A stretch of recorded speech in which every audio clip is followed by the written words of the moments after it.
Good afternoon. Welcome. So, yes, Saturday afternoon, piddling it down with rain. Most people in the vinyl community on a Saturday afternoon go out digging for records. I know that for a fact. So I'll be very lucky to get anybody joining me here today live. But you never know.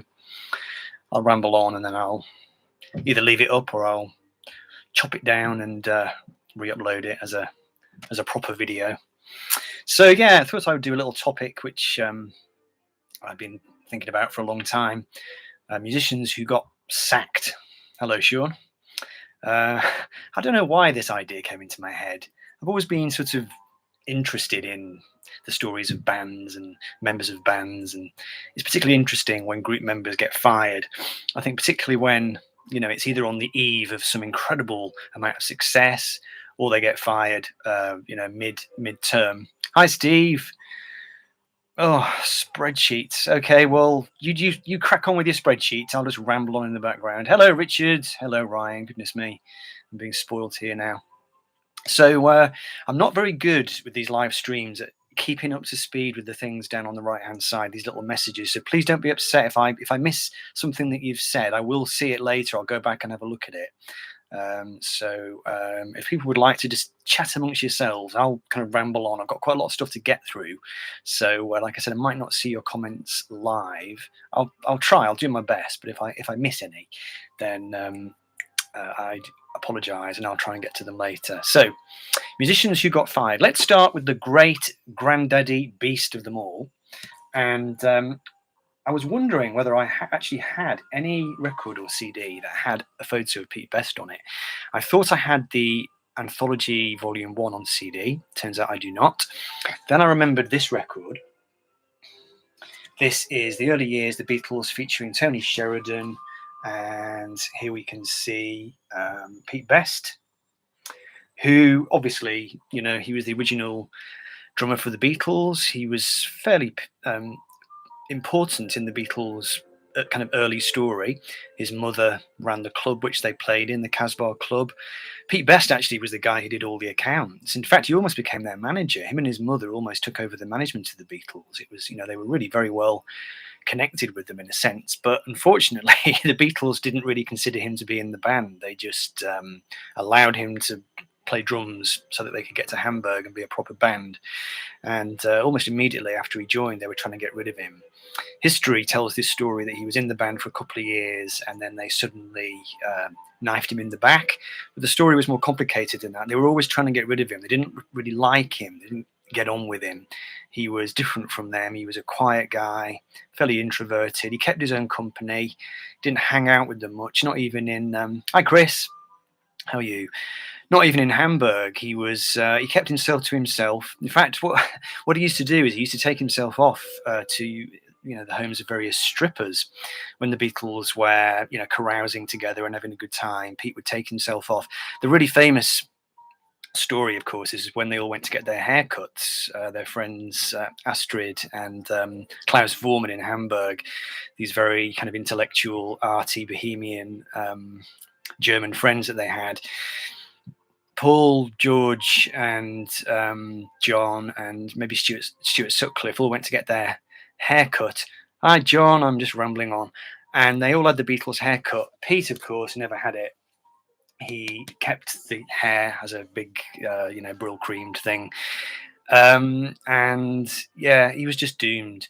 The Beatles did 4 sessions, I think, prior to being famous. They did a couple of sessions for Bert Kampfer in Hamburg. On both those sessions, Pete's drumming was identified as being the weak link. In fact, they took his bass drum away from him and asked him just to play on a snare drum for both those sessions, both those Bert Kampfer sessions. Then, of course, there was the Decca audition, which the Beatles failed, and Pete's drumming, again, was singled out as being crap.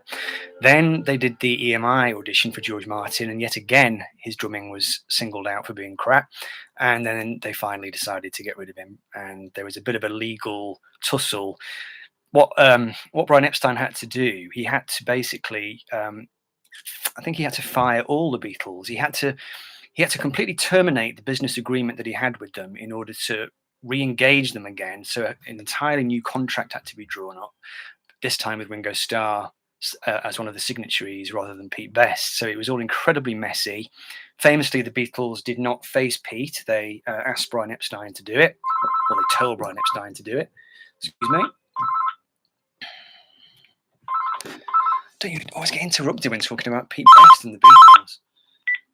I'll put a stop to that. And what was I saying? Anyway, he was sacked. You all know the story. He was dragged into the Beatles manager's office, told that he was being replaced, and then what happened next was kind of interesting depending on how you kind of view it, because Pete Best then sort of basically spent the next 50 years cashing in. He still cashes in to this day. He's the man who put the beat into the Beatles, and he still plays gigs on Merseyside, and he's played that ticket for all it's worth, and good luck to him. He did eventually become really wealthy when the Beatles did the anthology. He was paid a couple of million, I think, for the tracks that got onto the anthology. So there we go, Pete Best. So next one we have the Stones. Incidentally, if you have any stories yourself about musicians who are sacked or fired, please do drop them in the comments. Yes, it could well have been Pete, actually, Chris. Yeah. God, that'd be funny, wouldn't it? Yeah. So right. So yes. So the Stones. Now, the Stones is an interesting one because they also sacked a member of the band. In this case, he was a founder member. In fact, Keith Richards always said that Ian Stewart was the main guy in the band. He was the guy that got them together, that first encouraged them to get together and rehearse. And he was basically fired for just not looking right. Ian Stewart was a kind of cardigan wearing golfer. And he only liked to play boogie woogie piano music. He didn't like any other kind of music. And he just didn't look right. He had this big kind of square jaw. His hair was all wrong. He looked about 55, even when he was about 21. And the Stones fired him, but unlike the Pete Best situation, they kept him on as a kind of road manager, and he then spent the next, whatever it was, 40 years, being their road manager. But he did end up playing on the records. He played a lot of boogie woogie piano on the Stones' records through the years. So they sort of kept him within the organization. But I always thought it was kind of, part of the reason why they kicked him out of the band was that he didn't look right. This is 1964 or whatever, and bands had to have a certain image to appeal to the teeny boppers. But I always wondered, why didn't they get him back in the band? From about, say, 1974 onwards. By then the Stones were so huge, who would have cared? And I always thought it was, I don't know, just slightly not really on, really, that they didn't properly bring him back into the band. There's a clip of him playing the piano at the end of the Dirty Work album from 1980, whatever it was, and it's such a short clip, and they put that clip on the record after he'd died, because he died, and then the Stones were making an album at the time, and then they put this little clip of him playing the piano on the end, but it's so fast you sort of blink and you miss it, and it seems to be such a kind of measly tribute to him, really. John says Pete wants paying. Pete was paid, John. Hi, Alan. How are you? You okay? Just rambling about musicians who got sacked. And then, of course, Brian Jones also got sacked from the Stones. And he was probably the first in a long line of musicians, and we'll come to a few more, musicians who were basically fired for being off their heads, taking too many drugs, just not being able to handle the fame and just all the pressures of it. Brian Jones famously disintegrated, started behaving like a complete moron, and had to be fired, and within about a year or so he was lying dead at the bottom of his swimming pool. So such a brutal story with Brian Jones, and but there you go. So yes, people fired for being slightly not quite right in the head. Syd Barrett, of course, interesting story there. They sort of let him go quietly. It was a bit brutal, but not in the same way as the Pete Best scenario. Pete Best was sort of booted out unceremoniously. What happened with Syd Barrett was they just quietly stopped picking him up in the van because he was basically ruining all their gigs. He would go on stage and just play one note on his guitar all night. He was very unpredictable. He would refuse to lip sync on TV appearances. It became absolutely impossible. So what they did was, there was a gig one night happening somewhere, and I think it was Wright who would usually pick Syd up, in the van and drive him. And that night they just made up a story. I think Rick said, "I've got to go and buy some cigarettes now," and he kind of went out of the house, went to play the gig with David Gilmour in the band. Didn't tell Sid about it. I'm laughing, but it's actually a terrible story. It's a terrible, tragic story, really. And then Sid gradually discovered that he'd been booted out of the band, and that there was this sort of dreadful, uneasy period when there was a 5-piece Floyd, when Sid and David Gilmour were both in the band together. And so there were some very uneasy photographs taken. There's quite a famous photograph where there's this sort of 4-man Floyd with Dave in the band, and you can see Sid in the background. There's this kind of haunting presence in the background.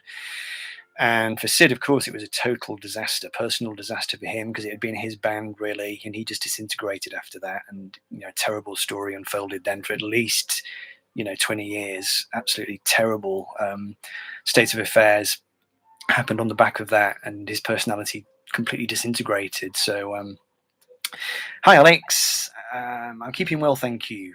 Judy Dybel was sacked from Fairport Convention in around 1968 because her voice was lightweight, and then she was replaced by Sandy Denny. Didn't know that one. That's a good one. Thank you very much, Alex. Keep them coming. Tyrannosaurus Rex. Now, I had to write this down. This one is a truly terrible story as well, really. Steve Peregrine Took. I think that's him. Otherwise, well, he was his birth name was Steve Porter, but he was known as Steve Peregrine Took. Was the original bongo player in Tyrannosaurus Rex, who obviously they kind of made their name as this strange hippy dippy kind of mystical elfin wizard kind of folk act on the London Underground circuit in the 60s. Very kind of incense and magic mushroom type territory. They were hugely innovative, and Mark Bolan started to make some waves on the scene, but essentially he fell in love with the idea of being a pop star or a rock star, and he put the Electric T-Rex band together with Mickey Quinn on drums. Steve Peregrine Took was unceremoniously shown the door, shall we say. And then this is the amazing part of the story. 10 years later, he died.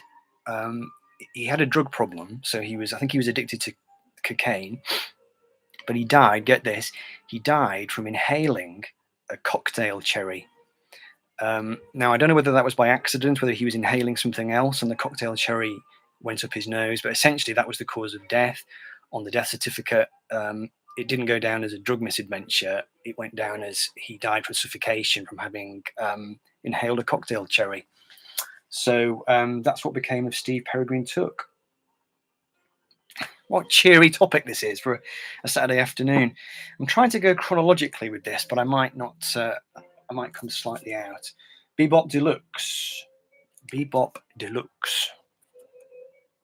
And a bit of a tangled history here, interconnected with the history of Steve Harley and Cockney Rebel. Now, I'm going to have to refer to my notes for this one because it's quite complicated. So Bebop Deluxe is put together by Bill Nelson, who was an extremely talented musician from Yorkshire, from West Yorkshire. He put together Bebop Deluxe, and the band consisted of Ian Parkin on guitar, Robert Bryan on bass, Nicholas Chatterton Jew on drums, and Richard Brown on keyboards. They gigged around. They made the first album, which was Axe Victim, and then Bill Nelson essentially sacked them all. And they were his friends too. They'd been his friends from school days, I think. He put the band together, but I'm not sure if it was record company problems or he was kind of aware that the band. I think what happened was they did a tour with. I can't think who it was now. They did a national tour with some band or other, and Bill Nelson looked at this band that they were supporting, and he came to the conclusion that his band were not really on the same level, and he was an extremely ambitious guy, so he basically fired the entire band. So Ian Parkin, Robert Bryan, Nicholas Chatterton, and Richard Brown all got the push. And then what happened is, so in the meantime, Steve Harley and Cockney Rebel is a bit of a strange reversal, because Cockney Rebel sort of fired Steve Harley. The band fired their leader. At least I think that's what happened. Richard, you can correct me here, maybe, if you're still watching. So the members of Cockney Rebel were now kind of, without Steve Harley, so they didn't really have a kind of, way of getting any more songs written or any hits written. So they basically ended up joining Bebop Deluxe, but only very briefly. So Paul Jeffries, bass, and Milton Ream James, both from Cockney Rebel, went on to join the new version of Bebop Deluxe, and within about 6 months, Bill Nelson had fired them as well. And there was no particular reason given for that. He just decided that their faces didn't fit, or they didn't quite play in the right way. So he fired them and got a new version of the band together. So he was a ruthless bastard, Bill Nelson. He really kind of, I think he had a vision of what he wanted the band to be, and he was not going to let anything stand in the way of that. So there we go. Sorry for the noise in the background. It's the washing machine on a spin cycle. Jeff Britton, Wings. He was in the band for about maybe 6 months. Quite a funny story, this one. McCartney was notoriously bad at choosing musicians, just in terms of who he would try and put together with who. Now, in the mid-70s, Wings were one of the big kind of toking bands. You had Denny Lane, he was a big toker. You had Jimmy McCulloch at this stage, he was a big alcoholic. Paul and Linda obviously were big smokers. And they got this guy in Jeff Britton, who was basically a kind of health freak nut. And he was a huge karate expert, and he would turn up to rehearsals in this karate costume, and he'd be like, doing all this chopping bricks in half or whatever it is you do in karate. And he was totally at sea with his musicians. He couldn't orientate himself at all. It was a complete culture clash. He decided early on that Denny Lane and Jimmy McCulloch were a pair of bastards, basically hated them. And he went into the band kind of excitedly telling his wife that they were going to be millionaires. He did play on a couple of tracks. He played on a couple of tracks from Venus and Mars, played on the Junior's Farm single.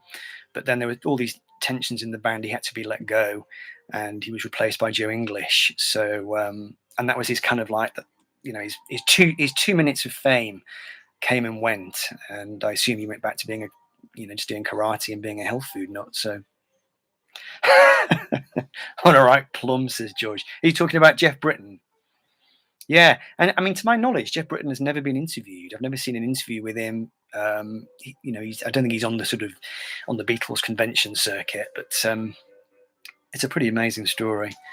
Thanks, George. Yeah. Just a quick one. Black Sabbath obviously fired Ozzy, which is pretty remarkable when you think about it. A singer of his status, massive star at the time, and so sort of integral to the identity of that band, gives you an insight into how wasted he must have been at that point and how difficult it must have been working with him.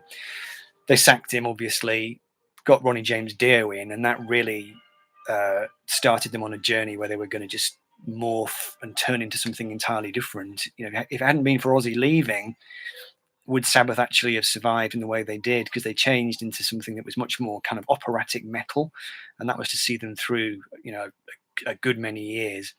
Obviously, Ozzy came back. I'm coming to Bob Weston, John. Okay, let's do Bob Weston next. So, yes, Bob Weston. Let's see if I can get a picture of him. Fleetwood Mac. This is him. So the ins and outs of this story are pretty complicated, but I'll try and do it quickly. Essentially, Bob Weston was having an affair with Mick Fleetwood's wife. What was her name? Judy Boyd, who interestingly was the sister of Pattie Boyd, who was the person who was George Harrison's wife, who Eric Clapton later married. She was the Layla in Layla. Her sister Judy Boyd was married to Mick Fleetwood, and during one of the tours in the early 70s, he basically started having an affair with her. So Bob Weston was having an affair with Mick Fleetwood. Mick Fleetwood found out about it, and they tried to continue for perhaps a few dates on this tour. They tried to, because I think they needed the money. I think they were a bit in debt. So they had to fulfill some contractual obligations, but then basically Fleetwood then decided he couldn't stand it, and he called a band meeting to which Bob Weston was not invited, and he just told the others he's got to go. So Bob Weston was fired, and not long after that, they lost the other guy. What was his name? Mine's gone blank. The guitar player. Mine's gone blank. Anyway, it was not long after that that Stevie and Lindsay joined the band. So that was a kind of interesting one. So this affair basically sort of resulted in the curtain coming down on one chapter of Fleetwood Mac, and then, of course, a phoenix rose from the ashes. Emmy wanted rid of them. Who's Emmy? Bob Welch.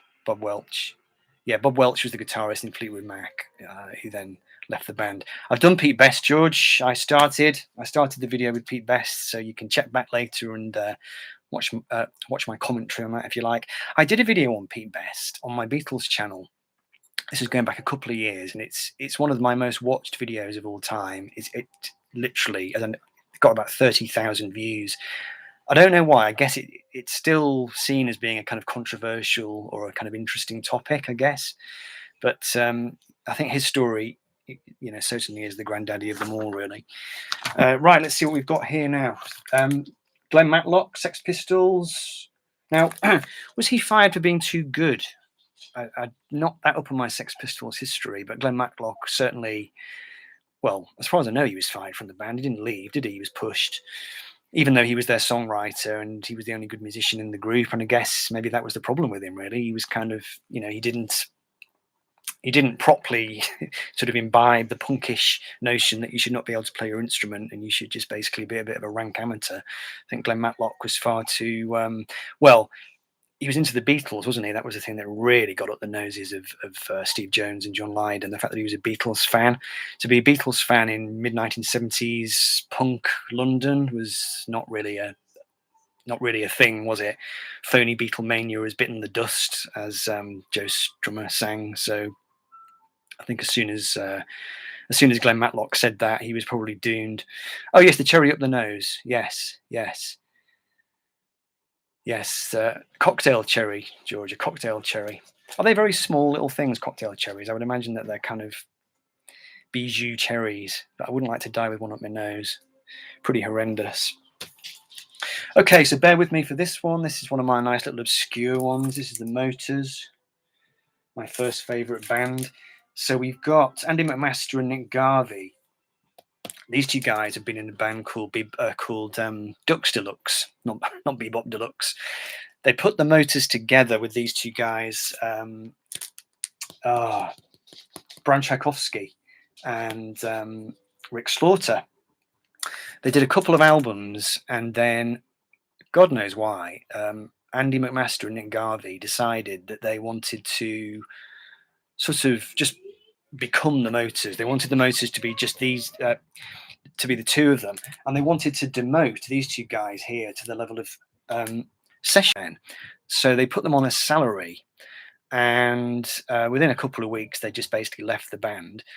Andy and Nick staggered on for one more album. It wasn't really the Motors anymore. It didn't sound like the Motors, didn't have the Motors sound at all, and then they had to break up. So it was a classic case of self-sabotage, I guess. I mean, you never know with these kind of stories, like what on earth was going on behind the scenes.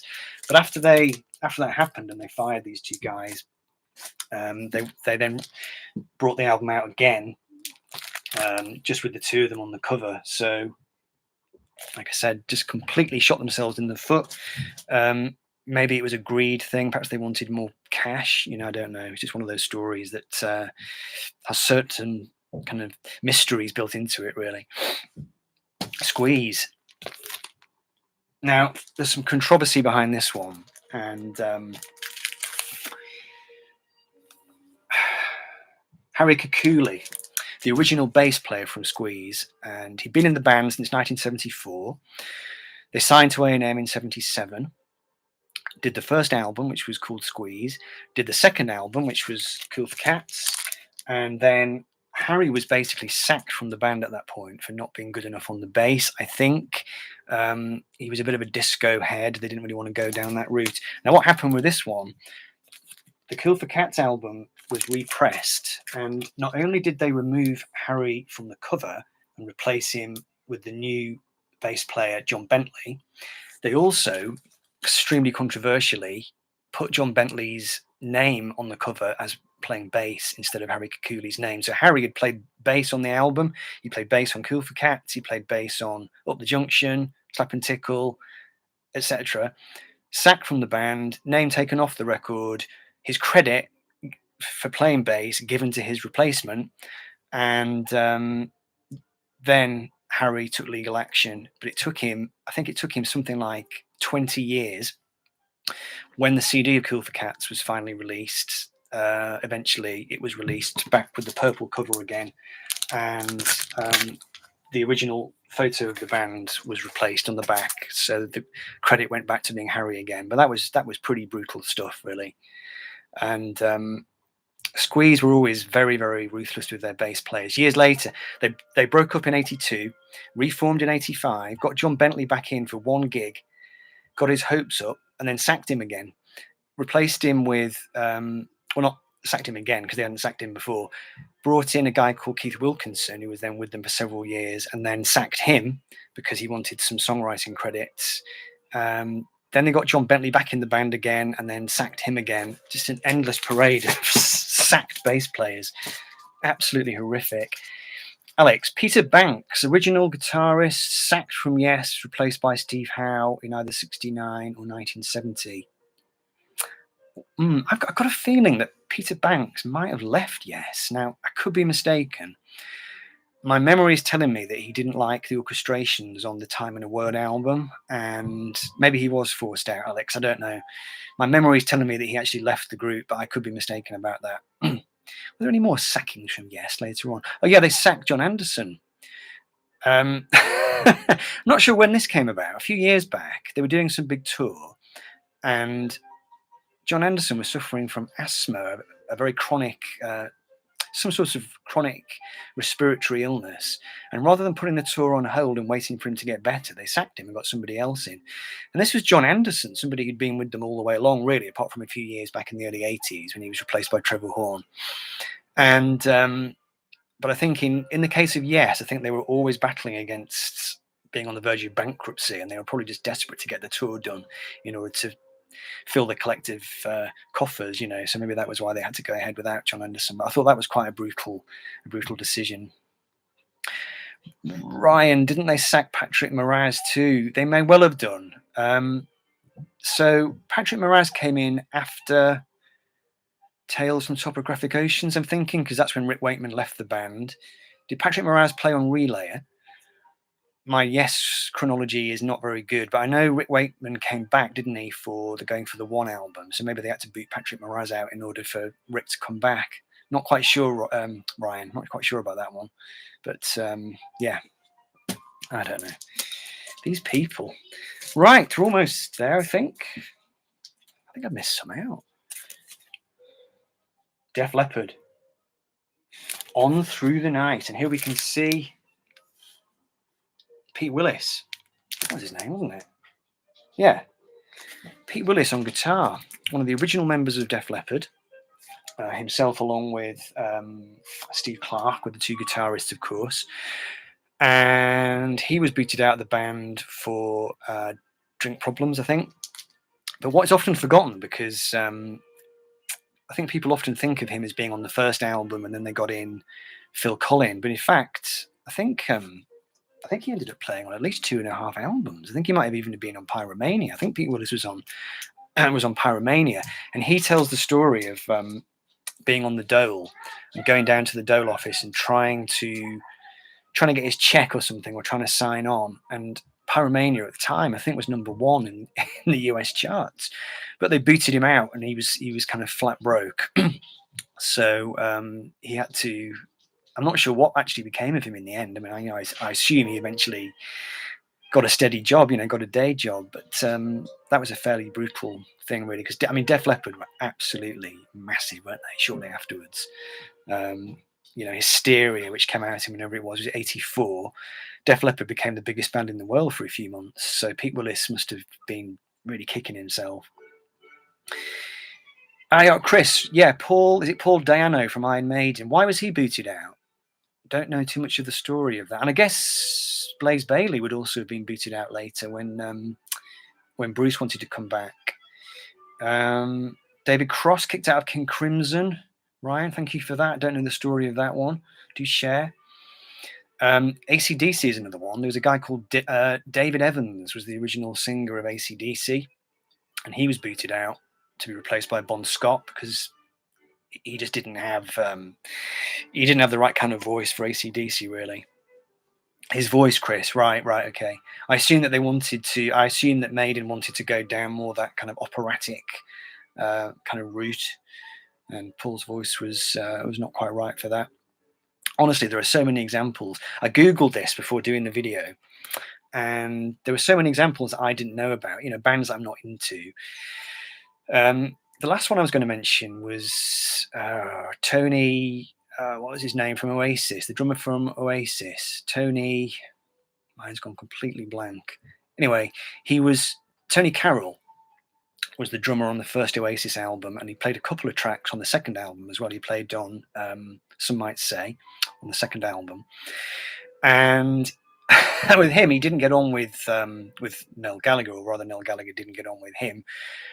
They thought he was a crap drummer. They didn't like the way he played the drums. They tried to get him some drum lessons. That didn't really work out, and then they sacked him. And they got this guy in to replace him, Alan White, who was a very accomplished drummer. The story there was Noel Gallagher went down to a rehearsal studio and he heard Alan White playing down the studio. He was rehearsing with some band or other, and he just heard him through the wall, asked the studio manager guy, who's that drummer in there, got his phone number. Of course, Alan White was the brother of Steve White, who was the drummer from the Style Council. So he had connections. And Alan White was living with his mother at the time, got a phone call from Noel Gallagher. He missed the call. He was out when he called. His mum took the message. Alan comes home from whatever he's been doing, and his mother says to him, "Oh, someone called Noel Gallagher called for you." So he called him back, and Noel Gallagher basically took him for a drink in a pub in Camden and just offered him the job, without an audition or anything. And they were doing Top of the Pops the next week, doing Some Might Say. And I think at that point, the Nebworth gig was already booked in. So Alan White basically walked into that band, and maybe 3 or 4 weeks later, he was playing Nebworth. And then, of course, he played drums on the second Oasis album. So instant stardom for him. Whereas Tony McCarroll or Tony Carroll, I think, went into litigation with them then, trying to get some what he saw as his share of the earnings from the first Oasis album. Yes, George, the Temptations guy. Was it David Ruffin? Wanted the Temptations to be called David Ruffin and then David Ruffin and the Temptations. So he was quickly bundled out of the group. I'm sure there are other examples of that too, where a band member has basically started to get a bit overbearing. Ryan, they'd had enough of having a violin player in the band, even though him and Fripp were very close mates. Was that Patrick Moraz?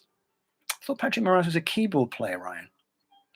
Alex, was the original female vocalist who sang on the Meatloaf track Paradise by the Dashboard Light sacked and replaced by Ellen Foley, or was Ellen Foley sacked? No idea.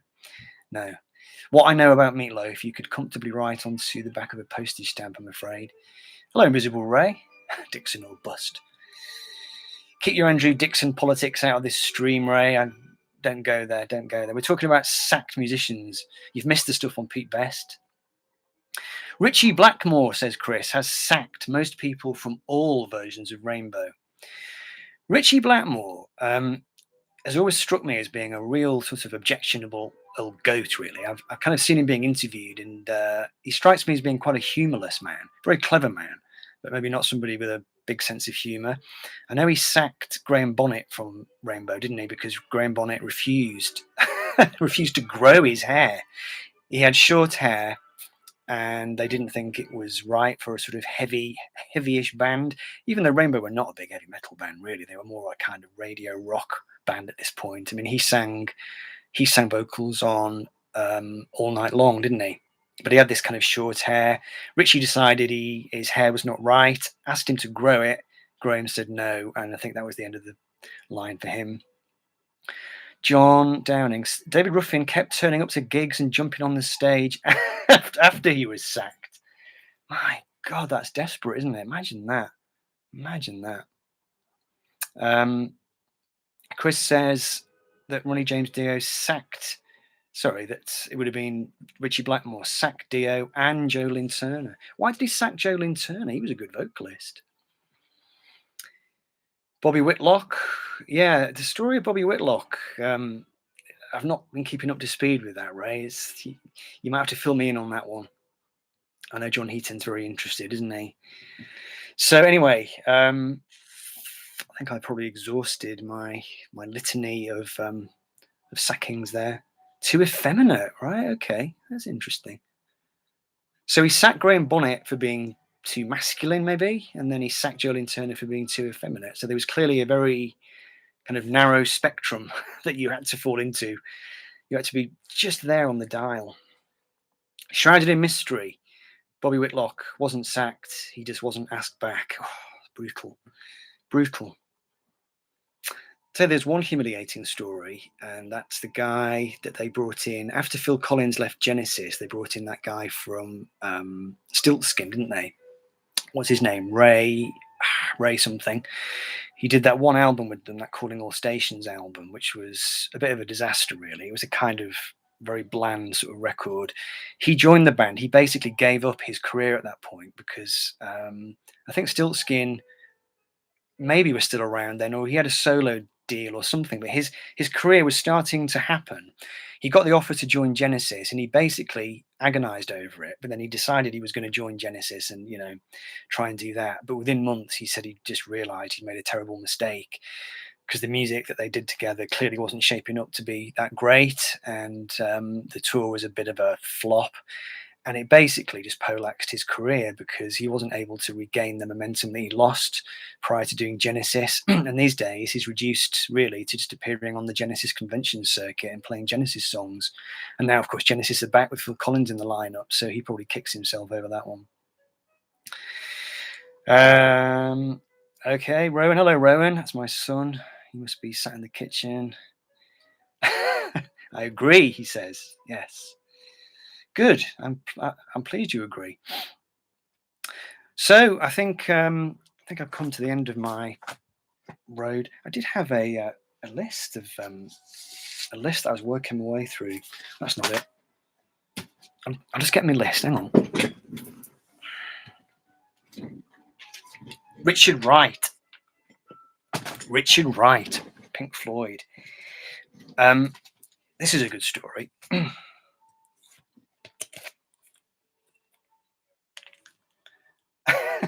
He's underneath the hype sticker. So Richard Wright, founder member of Pink Floyd, Jay Bennett from Wilco, says Ben Fields Funk. Don't know that story. Yes, Ray, I do have All Things Must Pass. Yes, I do.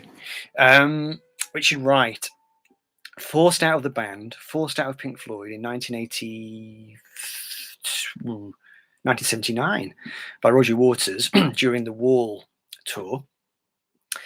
Lemmy from Hawkwind, absolutely, Chris. I nearly did that one. Yeah. And now this story is really messy. Rick Wright essentially was doing too much cocaine, I think, or he was kind of swanning around the Caribbean on his yacht. And Roger Waters wanted to get the keyboards done for the Wall album. He'd block booked a series of rehearsals or a series of studio sessions. He wanted Rick to break off his holiday, come back and do the keyboards. Rick basically told him to sod off and said he would come back in his own due course. And Roger Waters then basically went to see Dave Gilmour and Nick Mason and said, I want Rick out of the band, and if you don't do it, I'm going to totally stop. I'm going to stop recording the album. The album won't come out. And at this point, Floyd were in trouble because they'd had this dodgy business lawyer who'd basically spent all their money, and they were in debt to the tune of millions, and they had to do the Wall album, otherwise they'd have all been bankrupt, personally liable kind of thing. So Dave and Nick were forced to oust Rick from the band. I don't think they were that fussed really, because Rick hadn't really contributed very much over the last couple of years. He always said that Roger Waters had created a situation where he was not really able to contribute.